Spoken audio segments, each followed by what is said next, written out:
So, uh, I decided, since we're at the end, basically at the end of July, that Netflix is still working at my grandma's, which is where I mostly watch Netflix. So it's still working there, even though they said, that they were going to remove password sharing in June, and it seems to be that they have, but for some reason, it still works on my granny's. So I thought, okay, I'll move on to stuff that isn't on Netflix because they have expiry dates, whereas Netflix doesn't for the most part, other than password sharing and also stuff that might expire.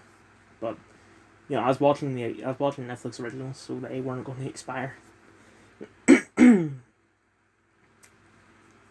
So I watched Poker Face, but I, I'm glad I did it because they said that it expires from Sky today, even though it only aired in June in the UK at least. So, like, why the fuck does Sky do this? Because they did the same with Equalizer. They did the same with Magnum PI.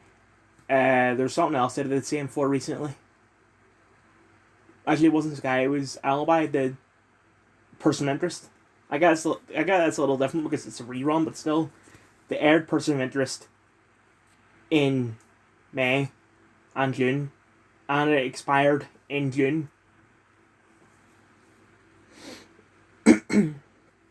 Whereas, you know, out of all the shows that I've looked up when they expire, the one that expires the furthest away is Ragdoll, a show that only has 6 episodes. It expires in 2038. Yeah, I've got 15 years to watch it. By the time it expires, I'll be 34 years old. Yet it's only 6 episodes. Whereas you'll have, for example, Person of Interest, which is over 100 episodes, and it expires a couple weeks after it fucking airs. Anyway, back to now I'm getting started into the actual review. Poker Face, Universally Positive Rays, Peacock original series. I watched it on Sky, created by Ryan Johnson, starring Natasha Lyonne, Adrian Brody, Camille Jamil, Simon Helberg, Ron Perlman. Pretty sure there's a lot more because they hyped up the amount of guest stars in the trailer, but I don't remember them. It is really good. The sort of hype this is like a kind of spin off of Knives Out, although it isn't really because there's no connection to Knives Out. Natasha Lyonne appears in Glass Onion, but she plays herself in that film. So,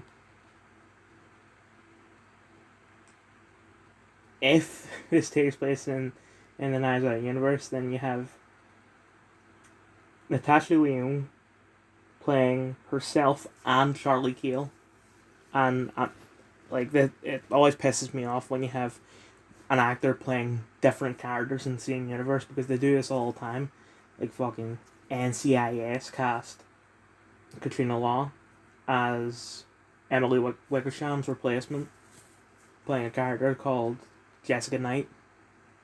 But yet, I get I'm ranting here, but I'm just going to continue because it should be quite short. NCIS LA has did a spin off with Hawaii 5 and whilst she wasn't in Hawaii 5 at the time, Katrina Law played a main character in season 10 of Hawaii 5 called Quinn Liu. So, you have two people in the NCIS universe who are played by Katrina Law. I don't like it when that happens.